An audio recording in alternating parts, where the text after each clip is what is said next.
રાજકોટની બાલાજી હોસ્પિટલ વિવાદોના ઘેરામાં આવી છે।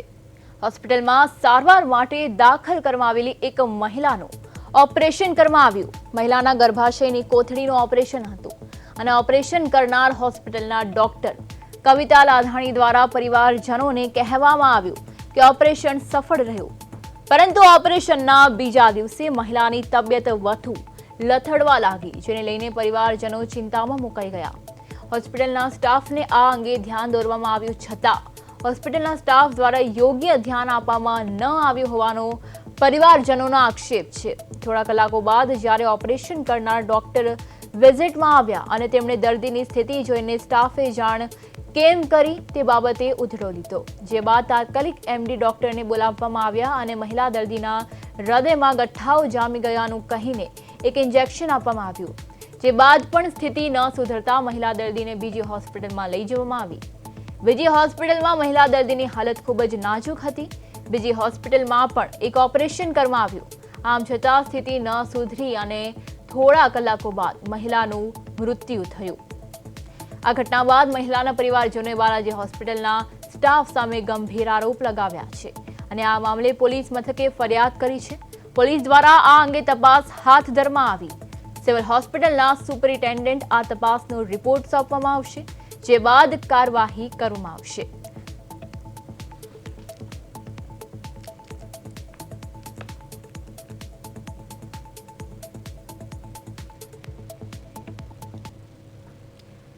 ત્યારે ધનંજય સોનેચા આપણી સાથે લાઈવ જોડાઈ ગયા છે રાજકોટથી। જી ધનંજય, જેવી રીતે બાલાજી હોસ્પિટલનો મુદ્દો છેલ્લા 5 દિવસથી ચાલી રહ્યો છે, આજે 6થો દિવસ છે, આમાં કોઈ નવી અપડેટ, કોઈ નવા ખુલાસા? જે રીતે વાત કરવામાં આવે તો રાજકોટની બાલાજી હોસ્પિટલની બેદરકારીના લીધે છે તે ડિમ્પલબેન પોબારા નામના વ્યક્તિ મહિલાનું છે તે મોત થયું છે તેવો પરિવાર દ્વારા છે તે આક્ષેપ કરવામાં આવ્યો છે। ત્યારે મારી પાછળના દ્રશ્યો જોઈ રહ્યા છો કે રાજકોટમાં રઘુવંશી સમાજના લોકો અને પરિવારજન દ્વારા છે તે અત્યારે જે બહુમાળી ભવન ખાતે છે તે આવી અને સીપીને છે તે આવેદન છે તે આપવા આવશે। તેમજ લોકોમાં પણ ક્યાંક ને ક્યાંક છે તે રોષ છે તે જોવા મળી રહ્યો છે। મોટી સંખ્યામાં રઘુવંશી સમાજના લોકો છે તે એકત્રિત થયા છે। તેમજ અત્યારે હાલ બેનર સાથે છે તે વિરોધ કરવામાં આવી રહ્યો છે કે જસ્ટિસ ફોર ડિમ્પલબેન પોબારુ, ડોક્ટરની ઘોર બેદરકારી એક હસતા પરિવાર પર ભારી પડી, ડિમ્પલબેન પોબારુને ન્યાય મળવો જોઈએ તેવા છે તે બેનરો સાથે છે તે હાલ અત્યારે સીબીને છે તે આવેદનપત્ર છે તે આપવામાં આવે છે। તેમજ 28 તારીખના રોજ છે તેમનું છે તે ઓપરેશન છે ગર્ભાશયનું કોથળીનું ઓપરેશન છે તે કરવામાં આવ્યું હતું। ત્યારબાદ છે તેમની તબિયત છે તે લથડી ગઈ હતી। ત્યારબાદ છે તે ઓલિમ્પસ હોસ્પિટલ ખાતે છે તેમને ખસેડવામાં આવ્યા હતા। ત્યારે આપણે પરિવારજન સાથે વાત કરીશું કે એ લોકો શું કહે છે। બેન, સમગ્ર બનાવ કઈ રીતે બન્યો હતો? આજે તમે બહુમાળી ભવન ખાતે આવ્યા છો, સીપી કચેરી સીપીને છે તે આવેદનપત્ર આપવામાં આવ્યું, સમગ્ર બનાવ શું બન્યો? તો આપ પહેલેથી લઈને આપના બેન સાથે હતા, શું કહેશો? અમે સોમવારે રાત્રે મારી બેનને ત્યાં એડમિટ કરી હતી બાલાજી હોસ્પિટલમાં। મંગળવારે સવારે 7:30 એને ઓપરેશનમાં લઈ ગયા। ઓપરેશન પહેલા અમને એવું કીધેલું હતું કે અમારે આમાં સર્જનની જરૂર પડશે, કેમ કે આતર સાથે કોથળી ચોટેલી છે એવું કવિતા મેડમનું કહેવું। ત્યારથી અમે કીધું કે કાંઈ વાંધો નહીં, સર્જનની જરૂર હોય થશે। એટલે મારા જીજાજીએ કીધું કાંઈ વાંધો નહીં, તમારે જે ચાર્જ થાય તમે એને બોલાવી જ લેજો। જ્યારે ઓપરેશન શરૂ કરવામાં આવ્યું, સર્જનની જરૂર પડી, એ લોકોએ સર્જનને ફોન કર્યો તો સર્જને એવું કીધું ફોનમાં કે ઓટીમાં ગયેલા છે। પછી કે મેં એના ફોનના ઓપિનિયનથી આખું ઓપરેશન એનું સફળ કર્યું। 3.5 કલાક ઓપરેશન આવેલું, કાંઈ સફળ થયું નહોતું। ફર્સ્ટ ટાઈમ મારી બેનને જ્યારે એનેસ્થેસિયા આપ્યો ત્યારે એને બધો ખ્યાલ હતો। ત્યાર પછી મારી બેને કીધું મને અસહ્ય દુખાવો થાય છે, તો એ લોકોએ ટોપી સૂંઘાડી અને એને પાછી બેભાન કરેલી। એ પછી એ લોકોએ અમને વોર્ડમાં આપેલી, જનરલ વોર્ડમાં, આઈસીયુને બદલે અમને જનરલ વોર્ડમાં આપી। એ ત્યાર પછી 22 કલાકે મારી બેને આંખ ખોલી। ખાલી એટલી જ વાત કરતી કે મને આંખ બહુ બરે છે, આંખ સોજી ગઈ છે, હોશ તો આવેલો જ નહોતો। 22 કલાક પછી એને આંખ ખોલી। આંખ ખોલ્યા પછી 5 વાગે આંખ ખોલી, ત્યારથી એને મને એમ કીધું મને ચક્કર આવે છે। હું એના સ્ટાફને બોલાવવા ગઈ, 2 થી 4 વાર, 8 વાગ્યા સુધીમાં 3 વાર બોલાવી આવી, તો એ લોકો એવું કીધું એ પેશન્ટની તાસીર ઉપર આધાર છે, એવું કાંઈ નથી, 22 કલાકથી આંખ બંધ હતી એટલે આવું થઈ શકે। ત્યાર પછી 8 વાગ્યાથી મારી બેનને હૃદયમાં દુખાવો ચાલુ થયો, એકદમ ચક્કર આવવા માંડ્યા। મેં એને એક ચક્કર, એ લોકો કે સ્ટાફે એવું કીધું એને ચક્કર મરાવો, તો ચક્કર મરાવી તો એને સીધી મારા ખંભે ઉપર માથું નાખી ગઈ। એના આગલા દિવસે એને અહીંયા બાટલો ચડાવેલો હતો, ત્યાં સોજી ગયું। હું એ લોકોને કહું છું કે એની વેન હાલી ગઈ છે, તે કે નહીં એવું કાંઈ નથી, જેટલા બાટલા ચડાવ્યા એટલા ફેલ ગયા। બીજે દિવસે સવારે એક વોર્ડ બોય બીજો આવ્યો, બુધવારે સવારે, તો મેં એને કીધું તમે ચેક કરો, આનો હાથ દુખે છે, બાટલો બંધ થઈ જાય છે વચ્ચે વચ્ચે. ત્યારે બીજા વોર્ડ બોયને બોલાવીને જોયું તો કે હા બેન તો કાલની બંધ હતી. એને એમનેમ બાટલા ચાલુ રાખ્યા. એને બાટલા ચડાવતા એના સ્ટાફને નથી આવડતા. ત્યાર પછી મારી બેનને 2 ચમચી લીંબુ શરબત આપ્યું, સીધી એને વોમિટ થઈ ગઈ ત્યારે ને ત્યારે, અને અસહ્ય છાતીમાં દુખાવો ઉપડ્યો. તો અમે એ લોકોને 4 થી 5 વાર પાછા બોલાવા ગયા. ધબકારા માપી જાય 130 આવે, મને એવું બતાવે કે 86. હું કહું છું એમાં 130 છે, લખી જાય 86. મેં તમે મેડમને બોલાવો તો કે મેડમ બહાર ગયા છે. મેડમ નીચે જ બેઠેલા હતા. મને એ લોકો એવું કહી દીધું કે મેડમ બહાર ગયા. આપણે એનું માન્ય ગણ્યું. મેડમ આવ્યા 10:30. 10:30 મેડમે મારી સામે એના સ્ટાફને ખીજાણા કે કેસ અઘરો થઈ ગયો, તમે મને બોલાવી કેમ નહીં, હું નીચે જ હતી. એવું મેડમ એના મોઢેથી બોલે. ત્યારે મારી બેનનું બીપી 76, 165 ધબકારા થઈ ગયા. ત્યાર પછી એને અત્યારે એમ્બ્યુલન્સ બોલાવી અને એ લોકોએ એમડી સાથે રાખીને અમને સીધા ઓલમ્પસમાં મોકલા. ત્યાંનું બિલ પણ એમડી ડોક્ટરે જ અમને એવું કીધેલું કે અમારા ઉપર છે, તમે પૈસાનું કંઈ ટેન્શન ના લ્યો. અમે ત્યાં ઓલમ્પસમાં ગયા ભેગું અમને એ લોકો એમ કીધું 51,000નું બિલ છે, પણ એ બાલાજીના ખાતે અમે ફાડેલું છે. ત્યાર પછી ઓલમ્પસમાં એ લોકોએ એન્જિયોગ્રાફી કર્યા પછી એ લોકોએ અમને એવું બતાવ્યું કે એના ફેફસામાં લોહીના ગઠ્ઠા થઈ ગયા છે અને જમણું હૃદય, જમણી સાઈડનું હૃદય આખું હલે છે. એટલે એની એમ કીધું કે એટેકથી પણ તકલીફ વધારે છે, હવે આપણે આની ટ્રીટમેન્ટ જલ્દીથી કરવી પડશે. ત્યારે અમે એને હા પાડી દીધી. એ લોકોએ એની ટ્રીટમેન્ટ ચાલુ કરી દીધી. સાંજે 5 વાગે એ લોકોએ અમને એવું કીધું કે થોડુંક સ્ટક દેખાય છે કે સારું છે. ત્યાર પછી 9 વાગે એ લોકોએ અમને પાછું કહી દીધું કે અમે આને વેન્ટિલેટર પર લઈ લીધા છે. 11:30 કેસ ફેલ થઈ ગયો. અમારે મારી બેનને ન્યાય જોઈએ છે, બીજું કાંઈ નહીં, કે બીજી આગળ કોઈ પબ્લિક હેરાન ન થાય. કવિતાને હોસ્પિટલને સીલ મારો, એનું લાયસન્સ છીનવી લો, કે આગળ જતા બીજી કોઈ પબ્લિક હેરાન ના થાય. જે મારી બેન, એની પાસે એક્સપિરિયન્સ 2025માં તો એની પાસે હજી સર્ટિફિકેટ આવ્યું, 26માં સીધું ઓપરેશન કર્યું. આ શક્ય જ નથી, અને ફોનના માધ્યમથી કોઈ દિવસ ઓપરેશન થઈ જ ના શકે. બેન, આપની માંગણીઓ શું છે? જે રીતે ડિમ્પલબેન સાથે આવી રીતે થયું છે, શું માંગ છે? અમારી માંગણી એટલી જ છે કે જે અમારી સાથે થયું એવું બીજા કોઈ સાથે ન થાય, એના માટે જ અમે આ લડત લડી છીએ. અમારા ડિમ્પલબેનને ન્યાય મળે. બાલાજી હોસ્પિટલ અને આ લેડી ડોક્ટર પાસે હવે કોઈ જાય નહીં, એનું લાયસન્સ રદ થાય, હોસ્પિટલને સીલ લાગી જાય. અને અમે તો એવું પણ સાંભળ્યું છે કે ડોક્ટર એકબીજા સાથે એમ વાત કરતા હતા કે આ કેસ આપણાથી બગડી ગયો છે, એટલે અહીંયા એમ કે આપણે ઓલમ્પસમાં જેટલું બને એટલું કરી અને આપણે જ બિલ ચૂકવી દેશું, તમે બિલની, દવાની કે કોઈ કાંઈ ચિંતા કરતા નહીં. અમને બિલની ચિંતા નહોતી, અમને તો અમારા ઘરના વ્યક્તિની ચિંતા હતી. પણ અમારો તો કેસ બગડી ગયો. આવું બીજા કોઈ સાથે ન થાય એવું જ અમે તો ઈચ્છી છીએ. અને અમને બધા લોકો એમ કે હોસ્પિટલને અને ડોક્ટરનું લાયસન્સ કેસ રદ થાય, બસ એટલી જ માંગ છે અમારી તો. ધન્યવાદ. જે રીતે કહેવાય કે હાલ ત્યારે બેનરો સાથે છે તે કહેવાય કે તેમની સાથે વિરોધ છે તે કરવામાં આવી રહ્યો છે, અને સીપીને છે તે આવેદનપત્ર છે તે આપવામાં જઈ રહ્યા છે. ત્યારે જ આ પોસ્ટરો છે તે દીકરીના ડિમ્પલબેનને એક જ પોકાર જેમાં ભાગે છે તે રઘુવંશી સમાજના આગેવાનો છે તે આપણી સાથે જોડાયા છે.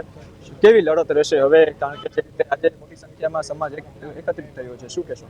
હજુ તો આ એક અમારા પરિવાર પ્રત્યેની જે ન્યાય અપાવવાની લડતની શરૂઆત છે.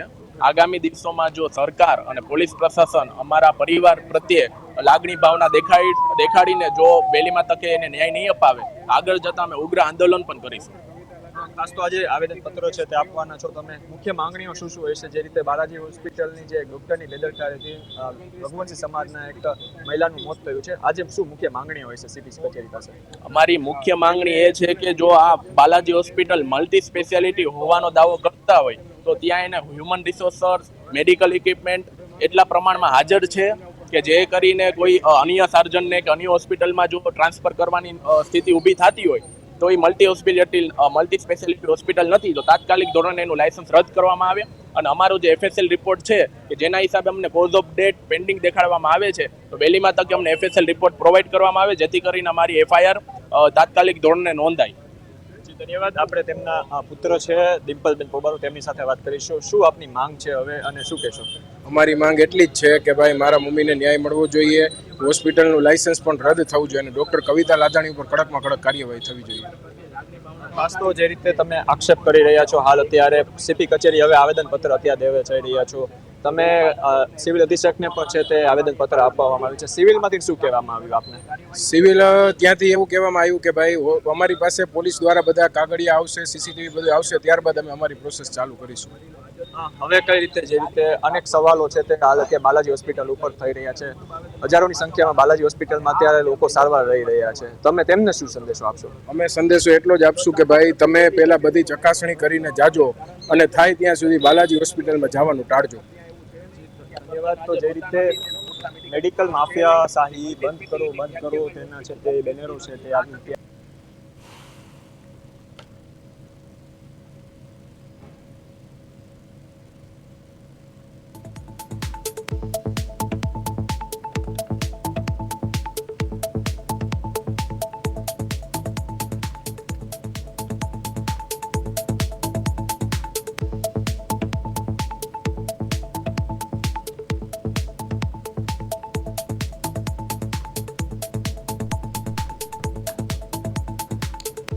ત્યારે 5 દિવસ પણ પૂર્ણ થઈ ગયા છે, પરંતુ હજી સુધી ડિમ્પલબેન પોબારુ કે જેમનું મૃત્યુ થયું છે તેમને ન્યાય નથી મળ્યો. ત્યારે જસ્ટિસ ફોર ડિમ્પલબેન પોબારુના બેનર સાથે તમામ મહિલાઓ રાજકોટમાં જે છે આંદોલન માટે ઉતરી આવી છે અને તેમને ન્યાય અપાવવા માટે લડત લડી રહ્યા છે.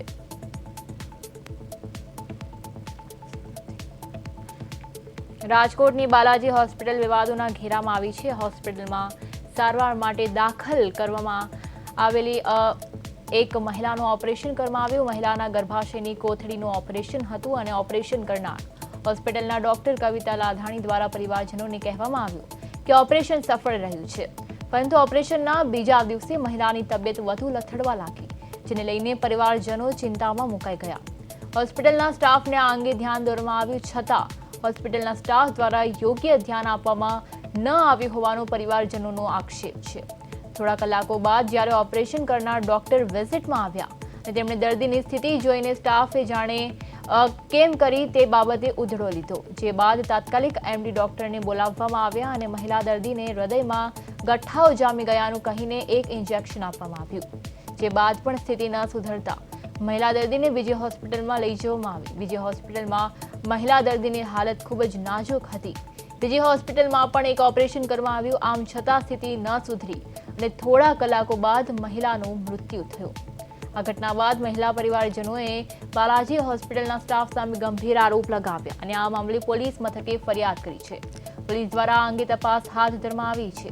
સિવિલ હોસ્પિટલના સુપરિન્ટેન્ડન્ટ આ તપાસનો રિપોર્ટ સોંપવામાં આવશે, જે બાદ કાર્યવાહી કરવામાં આવશે.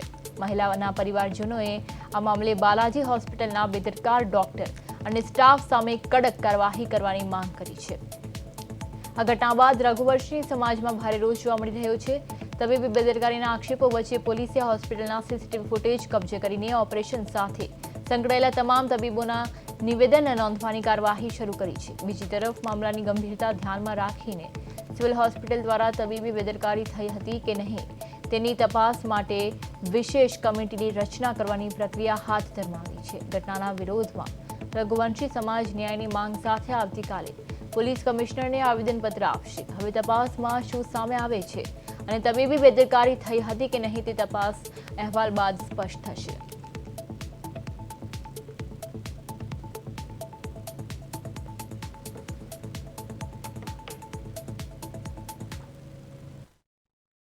વોર્ડમાં શિફ્ટ કર્યું. વોર્ડમાં બી આપણે 2 વખત રાઉન્ડ લેવા ગયા, ત્યારે બી પેશન્ટ જોયું, પેશન્ટ કોન્શિયસ જ હતું ને એકદમ વાઇટલી સ્ટેબલ હતું. બીજે દિવસે એટલે કે 29 તારીખે અચાનક જ સવારે એમને શ્વાસ લેવામાં તકલીફ થઈ અને નાડીના ધબકારા વધવા માંડ્યા, થોડું વોમિટિંગ જેવું થયું. એટલે આપણે તરત જ સ્ટાફે મને જેમ જાણ કરી એટલે તાત્કાલિક આપણે ઉપર ગયા, જોયું તો નાડીના ધબકારા ખૂબ વધારે હતા. એટલે તરત જ આપણે ફિઝિશિયનને ઇન્ફોર્મ કર્યું. ફિઝિશિયને જોયું અને કીધું કે ભાઈ આમાં થોડુંક મતલબ કહેવાય કે થોડું કોમ્પ્લિકેશન જેવું છે, આમાં આપણને એવું લાગે છે કે લોહીનો ગઠ્ઠો ક્યાંક છાતીમાં ફસાઈ ગયો છે, એટલે કે છાતીની જે લોહીની નળીઓ હોય એમાં. એટલે આપણે આપણા તરફથી થાય એટલી ટ્રાય કરી છે, જો જરૂર લાગશે તો આપણે કાર્ડિયોલોજિસ્ટને બતાવવા. 27 તારીખે તેમને એડમિટ કર્યા અને 28 તારીખે તેમનું ઓપરેશન હતું મંગળવારના રોજ. ત્યાં તેમને ઓપરેશન સવારે 8 વાગે લઈ ગયા હતા, બરોબર. ત્યાં કોઈ પણ જાતના કાંઈ લોહી વગરના કોઈ પણ રિપોર્ટ કર્યા વગર તેમનું ઓપરેશન કરેલ છે. અને 11:30 વાગે મેડમે ઓપરેશન થિયેટરની બહાર આવી અને અમને એમ કીધેલ છે કે ભાઈ ઓપરેશન સક્સેસ થયેલ છે. એટલે અમે એને પૂછ્યું કે સર્જનની જરૂર નહોતી પડી, કેમ કે અમને પહેલા એમ કીધું હતું કે ભાઈ સર્જનની જરૂર પડશે તો અમે બોલાવશું. ટોટલ 70,000 રૂપિયા ફી ચૂકવેલ છે. હવે એમને એમ કીધું હતું કે ભાઈ સર્જનની જરૂર પડે તો એના એક્સ્ટ્રા ચાર્જીસ થાય. અમે એમ કીધું હતું કે ભાઈ અમારી પરમિશન વગર તમે બોલાવી નથી. એટલે એ લોકોએ બહાર આવીને ઓપરેશનમાંથી થિયેટરમાંથી બહાર આવીને એમ કીધું કે ભાઈ સર્જનની જરૂર પડી હતી, બરોબર, ક્રેશ ક્રિટિકલ થઈ ગયો હતો, પરંતુ મેં તેમને ફોન કર્યો, પરંતુ તેઓ જે મેઇન સર્જન હતા તે બીજા ઓપરેશન થિયેટરમાં હતા, તેથી તે આવી શક્યા નથી અને મેં એના ઇન્સ્ટ્રક્શન ઉપર ઓપરેશન રાજકોટની બાલાજી હોસ્પિટલમાં ગર્ભાશયના ઓપરેશન બાદ મહિલાના મોતના મામલે બેદરકારીના આરોપ પછી તપાસ શરૂ કરવામાં આવી છે. ડિમ્પલબેન પોબારુ નામની મહિલા 27 જુલાઈએ હોસ્પિટલમાં દાખલ થયા હતા અને 28 જુલાઈએ ગર્ભાશયનું ઓપરેશન કરાયું હતું. ઓપરેશનના બીજા દિવસે છાતીમાં દુખાવો અને ગભરામણ થતાં તેમને તાત્કાલિક ઓલિમ્પસ હોસ્પિટલ ખસેડાયા હતા. ઓલિમ્પસ હોસ્પિટલના તબીબોએ હૃદયમાં લોહીના ગઠ્ઠા જામી ગયા હોવાનું જણાવી એન્જિયોગ્રાફી સહિતની સારવાર શરૂ કરી હતી. જોકે સારવાર દરમિયાન મહિલાનું મોત થયું હતું. સમગ્ર મામલે ફોરેન્સિક પોસ્ટમોર્ટમ કરાવવામાં આવ્યું છે. પોલીસે હોસ્પિટલના સીસીટીવી ફૂટેજ કબજે કર્યા છે અને તબીબોના નિવેદન નોંધવાની કામગીરી શરૂ કરી છે. સારવારના તમામ કાગળો રાજકોટ સિવિલ હોસ્પિટલના તબીબી અધિક્ષકને મોકલાયા છે. તબીબી અધિક્ષક અને એફએસએલના રિપોર્ટ બાદ બેદરકારી સામે આવશે તો કાયદેસરની કાર્યવાહી થશે.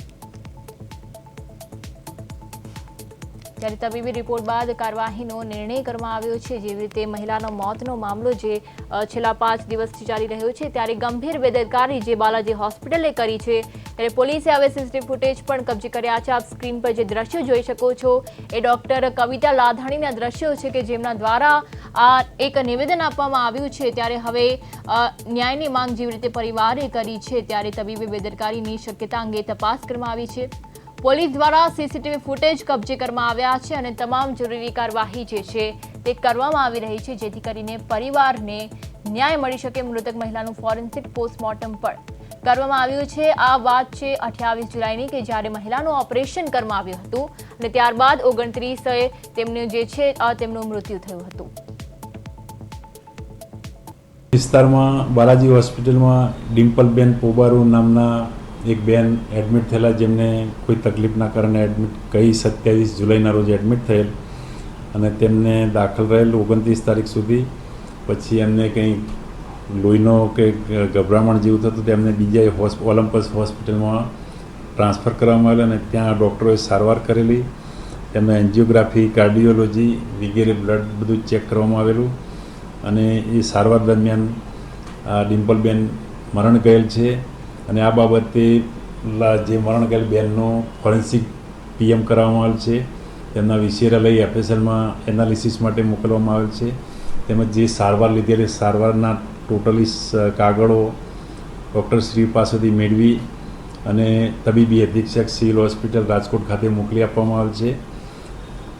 તેમજ જે હોસ્પિટલ છે તેના તમામ ડૉક્ટરોના નિવેદનો નોંધવામાં છે. હાલમાં નિવેદન નોંધવાની કાર્યવાહી ચાલુ જ છે અને અન્ય સીસીટીવી ફૂટેજ. તો જેવી રીતે મૃતક મહિલાનું ફોરેન્સિક પોસ્ટમોર્ટમ કરાયું હતું, તબીબી બેદરકારીની શક્યતા અંગે તપાસ કરવામાં આવી છે. તબીબી રિપોર્ટ બાદ કાર્યવાહીનો નિર્ણય થશે. આપ સ્ક્રીન પર જે દ્રશ્ય જોઈ શકો છો એ ડોક્ટર કવિતા લાધાણીના દ્રશ્યો છે કે જેઓ આ હોસ્પિટલના ડોક્ટર છે. રાજકોટની બાલાજી હોસ્પિટલનો મુદ્દો છેલ્લા 5 દિવસથી ચાલી રહ્યો છે. આજે 6થો દિવસ છે. હજી સુધી ન્યાય નથી મળ્યો, ત્યારે મહિલાઓ પણ આની સામે લડી રહી છે.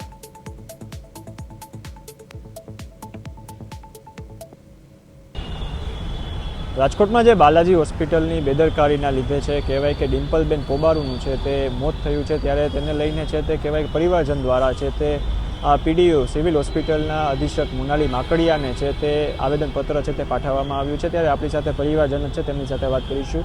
સૌપ્રથમ આજે આપે આવેદનપત્ર પાઠવ્યું છે, ન્યાયની માંગ કરી છે, શું કહેશો તેને લઈને? અમારી એટલી જ અરજી છે કે ભાઈ જ્યાં આરોગ્ય અમે જ્યાં અરજી દીધી છે ત્યાંથી જલ્દીથી જલ્દી ન્યાયની અમે માંગ કરીએ છીએ અને બીજા કોઈ સાથે આ વસ્તુ ન થાય એની પણ અમે માંગ કરીએ છીએ. હવે બનાવની વાત કરવામાં આવે, જે રીતે બનાવ સમગ્ર બધાને ખબર જ છે, પરંતુ બનાવમાં ક્યાંક આક્ષેપો તમે કરી રહ્યા છો કે 8 વાગ્યાથી લઈ 10:30 વાગ્યા સુધી ઓપરેશન બાદ છે તે નથી આવી રહ્યા. તો આવી બેદરકારી શા માટે? કારણ કે મારા હિસાબે જો તમે પણ એમ કહી રહ્યા છો કે વહેલા આવી ગયા હોત તો 2 થી 3 કલાકનો સમય છે તે એક બચી ગયો હોત અને ક્યાંક ને ક્યાંક છે તે ડૉક્ટર પણ છે તે પોતાનો તાત્કાલિક ધોરણે ઇલાજ શરૂ કરી આવતા હોય. તો તમે હવે આને લઈને શું કહેશો? મારું એટલું જ કહેવું છે કે ભાઈ ત્યાંના બાલાજી હોસ્પિટલના જે સ્ટાફ રહ્યા ત્યાંની બેદરકારી એવી કે ભાઈ અમે 8 થી 10:30 વાગ્યા સુધી બોલાવવા જાય છીએ તો એ બધા એમ કહે છે કે મેડમ હાજર નથી, પોતાની રીતે કોઈ પણ જાતની ટ્રીટમેન્ટ પણ નથી કરતા અને ધબકારા બીપી બધું નોર્મલ કરીને જવા દે છે.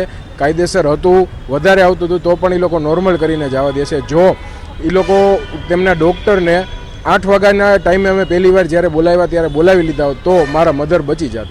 ખાસ તો હવે જે રીતે ન્યાયની માંગ કરો છો તમે, પરંતુ ક્યાંક ને ક્યાંક બેદરકારી થઈ છે. તમે પણ એમ કહી રહ્યા છો કે તેમને ફોનિક દ્વારા છે સર્જનની સલાહ લીધી, તો આવું શા માટે કર્યું? સર્જન શા માટે ન આવ્યા? અમને પહેલાંથી ઓપરેશન પહેલાં જ એમ કીધું હતું કે ભાઈ જો કોઈ ક્રિટિકલ કન્ડિશન થાય તો અમે અમારા સર્જનનો કોન્ટેક્ટ કરીને એમને બોલાવશું, એનો એક્સ્ટ્રા ચાર્જ થશે. અમે એ પણ કીધું હતું કે ભાઈ અમે એ ચૂકવી દઈશું, અમને કાંઈ વાંધો છે નહીં. એ મેડમે ઓપરેશન બાદ એવી રીતે કીધું કે ભાઈ ક્રિટિકલ કન્ડિશન થઈ હતી, ગર્ભાશયની કોથળી આંતરડા સાથે ચોંટી ગઈ હતી. અમે સર્જનને કોલ કર્યો પણ સર્જન બીજા ઓપરેશનમાં હતા એટલે એ આવી શક્યા નથી. તેથી મેં એમના ઇન્સ્ટ્રક્શન ઉપર ઓપરેશન કરી નાખ્યું છે એવું ડૉક્ટર કવિતા લાધાણીએ કીધેલું છે. તમે એમ પણ કહી રહ્યા છો કે ઓપરેશન બાદ અનકોન્શિયસ હતા, એનેસ્થેસિયાનો ક્યાંક હાઈ ડોઝ તમે એવું કહી રહ્યા છો કે મારી દીધું છે. તો બનાવમાં જે સમગ્ર વાત કરીએ તો તે ભાનમાં હતા આપના મમ્મી કે કઈ રીતે હતું? તે ભાનમાં તો બિલકુલ નહોતા. 18 થી 20 કલાક સુધી તે ભાનમાં નહોતા. અમે જે બોલી બધું એ સાંભળી લઈએ પરંતુ કાંઈ સામે બહુ રિસ્પોન્ડ નહોતા કરી શકતા. તેમની આંખ પણ ઊંચી નહોતી થતી, એટલો ઓવરડોઝ દેવાઈ ગયો અમને લાગે છે. ખાસ તો ત્યારબાદ છે તે ઓલિમ્પસ હોસ્પિટલ ખાતે ખસેડવામાં આવ્યા. એ પહેલાં પણ છે તે એમડી દ્વારા છે તે સારવાર કરવામાં આવી હતી. તે ડૉક્ટરનું નામ શું હતું અને તેની શું સારવાર કરી હતી? તમને શું કીધું? અમને ત્યાંના પહેલાં કવિતા લાધાણીએ તેમના એમડી ડૉક્ટરને બોલાવ્યા કેમ કે ધબકારા જે છે એ 167 થયા હતા. તેથી તેમના અંકુર સિનોજિયા કરીને ત્યાંના એમડી ડૉક્ટર છે તેમને બોલાવ્યા અને એમને એમ કીધું કે ભાઈ અમને એમ લાગે છે કે હૃદયમાં લોહીના ગઠ્ઠા જામી ગયા એવું અમને લાગે છે, એટલે અમે એક ઇન્જેક્શન દઈશી. જો એનાથી લોહીનું પરિભ્રમણ ચાલુ થાય અને લોહી પાતળું થાય તો ઠીક છે, નકર આપણે કાર્ડિયોલોજી માટે જવું પડશે. તમે કાર્ડિયક પાસે ગયા ત્યારબાદ તરત જ, તો કાર્ડિયક દ્વારા શું કહેવામાં આવ્યું? ડૉક્ટર કોણ હતું અને કઈ હોસ્પિટલ હતી? ઓલિમ્પસ હોસ્પિટલ હતી. ત્યાંના સાહેબ હતા ડૉક્ટર મિહિર તન્ના. તેને એવી રીતે કીધું કે પહેલાં એન્જિયોગ્રાફી કરીને ત્યારબાદ એને એમ કીધું કે ભાઈ ફેફસા હૃદયમાં લોહીના ગઠ્ઠા જામ થઈ ગયા છે, બરોબર, એટલે અમે એ કાઢવાની પ્રોસેસ ચાલુ કરવાની છે. પહેલાં એન્જિયોગ્રાફી કરી પછી તેમને પ્રોસેસ ચાલુ કરી અને એમ કીધું કે ભાઈ કેસ ક્રિટિકલ બહુ છે અને ત્યાંથી ક્રિટિકલ થઈને આવેલો જ છે બાલાજી હોસ્પિટલમાંથી. ત્યારબાદ શું કહ્યું, કઈ રીતે સારવાર કરી? ઓપરેશન પણ કર્યું, આપણે જેમ કીધું ઓલિમ્પસમાં પણ થોડું કંઈક ઓપરેશન થયું, તેમાં કેટલા ગાંઠાઓ નીકળ્યા હતા અને ત્યારબાદ કઈ રીતે સારવાર આપી હતી? વેન્ટિલેટર ઉપર પણ લેવામાં આવ્યા હતા, તે શું હતું? ત્યાંના ડૉક્ટર મિહિર તન્ના સાહેબે એન્જિયોગ્રાફી કર્યા પછી ગાંઠા કાઢવાના ચાલુ કર્યા અને 50 થી 60% ગાંઠા નીકળી ગયા. ત્યારબાદ એને એમ કીધું કે ભાઈ અમે ઓપરેશન કરેલું છે તેમાં પેટમાંથી એક નળી નાખેલી છે, એમાં થોડી વારે સ્પ્રે થતો રહેશે અને લોહીના ગાંઠા નીકળતા રહેશે, બરોબર. અમે 1.5 કલાક પછી એને આઈસીયુમાં શિફ્ટ કરીશું અને 24 થી 48 થી 72 કલાક માટે અંડર ઓબ્ઝર્વેશન આઈસીયુમાં રાખીશું અને ક્રિટિકલ બહુ છે. પછી સાંજે 9 વાગ્યાની આસપાસ એમનો ફોન આવ્યો કે ઉપર આવો. અમે બધા ઉપર ગયા હોસ્પિટલે અને એને એમ કીધું કે ભાઈ વેન્ટિલેટર અમે લોકો ચડાવીએ છીએ કેમ કે કેસ વધારે ક્રિટિકલ થઈ ગયો છે. એટલે ત્યારબાદની એ લોકોએ પ્રોસેસ ચાલુ કરી અને 11:20 એક્સપાયર થઈ ગયા. ખાસ તો હવે વાત કરીએ, તમને ઓલિમ્પસ હોસ્પિટલ ખાતે રેફર કરવામાં આવ્યા. ત્યાં તમે પૈસાનો પણ એક આક્ષેપ કર્યો છે. તે પૈસામાં તમે ચૂકવા છે કે હોસ્પિટલે ચૂકવા છે? કારણ કે હોસ્પિટલ અત્યારે એમ કહી રહી છે કે અમે જે પૈસા નથી ચૂકવા, તો હોસ્પિટલ તો શા માટે આવી રીતે કરી રહ્યું એવું કંઈક પ્રશ્ન હતો? કારણ કે જે રીતે તેમને પણ નિવેદનમાં બોલ્યા કે અમે હજી સુધી ઓલિમ્પસ હોસ્પિટલના પૈસા નથી આપ્યા, બરોબર છે, તો આવું કેમ થઈ ગયું તેમ લોકોએ? બાલાજી હોસ્પિટલનો વાક છે તેથી તેઓ અમારું જ્યાં ઓલિમ્પસનું બિલ થયું એ પણ અમને કોઈએ દેવા દીધું નથી અને અમને એના વગર પણ ડિસ્ચાર્જ અમે લીધેલું જ છે. અને ત્યાંના કોઈ ડૉક્ટર અમારી પાસે ત્યાં એમ પણ નથી કીધું કે ભાઈ આ બિલ દેવાના છે, આ બિલ દેવાના છે. ત્યાંના સાહેબે એમ જ કીધું કે ભાઈ તમારા બાલાજીના જે સાહેબ રહ્યા તેની સાથે વાત થઈ ગઈ છે, તમારે અત્યારે કોઈ રૂપિયા ચૂકવવાના નથી. એની બેદરકારી છે એ છુપાવવા માટે જ એ લોકો આ વસ્તુ કરી લીધી છે. હવે તમે પૈસા ચૂકવવાની જ્યારે વાત આવી, તમે સૌપ્રથમ ત્યાં તમને ઓલિમ્પસમાં રિફર કર્યા, ત્યારે કવિતાબેને શું તમને મેડમે કીધું હતું? તમને શું કહ્યું? ત્યારે કવિતાબેને અને એમની સાથે એમડી ડૉક્ટર હતા અંકુર સિનોજિયા એ રીતનું કીધું કે ભાઈ આપણે ઓલિમ્પસ હોસ્પિટલ જ નજીક છે એટલે અહીંયા જ લઈ જવા પડશે કેમ કે અહીંયા કાર્ડિયોલોજી છે. આપણે મિહિર તન્ના સાહેબ એમ કીધું અને પૈસાનું કે તમે કોઈ પણ જાતનું ટેન્શન લેતા નહીં, અમારી હોસ્પિટલવાળા બેઠા છે અત્યારે કે આપણે પેશન્ટ ઇમ્પોર્ટન્ટ છે એવું કહી અને એની જે ભૂલ થઈ છે એ ઢાંકવા માટે અહીંયાના પૈસા પણ ચૂકવી દેશે, એ જ રીતની આ વાત થઈ હતી. એક તરફ બીજો એ પણ સવાલ ઊભો થાય છે મને કે હાલ તમે પૈસા ચૂકવીને ઓપરેશન ગર્ભાશયની કોથળીનું કરાવ્યું, તમે ઓલિમ્પસ હોસ્પિટલમાં પણ પૈસા દઈ શકો એમાં છો, બરોબર છે, તો આવું શા માટે એ લોકોએ કર્યું? જે રીતે તમે બેદરકારી તો એ લોકો પોતાની છુપાવી રહ્યા હોય તો એવું ક્યાં શા માટે? આવું બીજા લોકો સાથે કરે તો ક્યાંક ને ક્યાંક એવું નથી લાગતું કે આ ક્યાંક કેસ છે દબાવવાનો પ્રયત્ન કરતા હોય? એ જ છે કે ભાઈ કવિતાબેન લાધાણીની જે ભૂલ થઈ છે તે જ છુપાવવા માટે ત્યાંના એમડી ડૉક્ટર એ પણ ત્યાં અમને કીધું કે ભાઈ અમે અહીંયા રિફર કરી છીએ, અને પૈસાની પણ એ લોકો એમ જ કીધું હતું કે ભાઈ અત્યારે તમારે કાંઈ દેવાની જરૂર છે નહીં. આપણે ઓલિમ્પસ હોસ્પિટલવાળા ત્યાંથી પણ એમ જ કહે છે કે ભાઈ અત્યારે તમારે કાંઈ પૈસા દેવાના છે નહીં. એ લોકોની ભૂલ છે એટલે એ લોકો કેસને દબાવવા માટે જ એ લોકો આ વસ્તુ કરી રહ્યા છે. ખાસ તો હવે તમારી શું માંગ છે? આજે તમે પત્ર આપ્યો, શું કહી મોનાલીબેને શું કહ્યું તમને, અને કેટલા સમયમાં તે લોકો દ્વારા કહેવામાં આવ્યું, ન્યાયની કઈ રીતે તેમને ચકાસણી કરશે હવે તે લોકો? અમને ત્યાંથી અમે અત્યારે આવ્યા હતા ત્યાં મોનાલીબેને એ રીતે કીધું કે ભાઈ અમે અમારી પાસે જ્યારે પોલીસના બધા રિપોર્ટ બધું સીસીટીવી વગેરે બધું આવી જશે પછી અમે અમારી તપાસ ચાલુ કરી દઈશું અને આમાં સચોટ તપાસ જ થશે એવું અમને આ કીધેલું છે. ધન્યવાદ. તો આ હતા પરિવારજન કે જેને કહ્યું કે ખાસ પ્રદેશ 24 ગુજરાતી ચેનલ સાથે ખાસ વાતચીતમાં તેમણે જણાવ્યું કે આજે મોનાલી માકડિયા જે સિવિલ અધિક્ષક છે તેમને છે તે આવેદનપત્ર પાઠવવામાં આવ્યું છે અને તેમના દ્વારા છે તે કહેવાય કે હોસ્પિટલ ઉપર છે તે આક્ષેપો કરવામાં આવી રહ્યા છે કે ઓલિમ્પસ હોસ્પિટલમાં પણ છે તે અમને હજી સુધી બિલ ચૂકવવા નથી દીધું અને પોતાની ભૂલ છુપાવવા માટે છે તે અમને ઓલિમ્પસ હોસ્પિટલ ખાતે છે તે ખસેડવામાં આવ્યા હતા. ત્યારે હવે જોવું રહ્યું કે રાજકોટ સિવિલ હોસ્પિટલનું જે મોનાલી માકડિયાને જે અધિક્ષકને જે આવેદનપત્ર પાઠવવામાં આવ્યું છે અને પોલીસ પણ હવે તમામ કાગજાત છે તેમને હેન્ડઓવર કરશે. ત્યારે હવે જોવાનું તે રહેશે કે આમાં કાર્યવાહી કઈ રીતે થશે અને ક્યારે કઈ રીતે રિપોર્ટ આવશે તે સૌથી મહત્ત્વનું રહેશે. સોનેચા, પ્રદેશ 24 ગુજરાતી, રાજકોટ.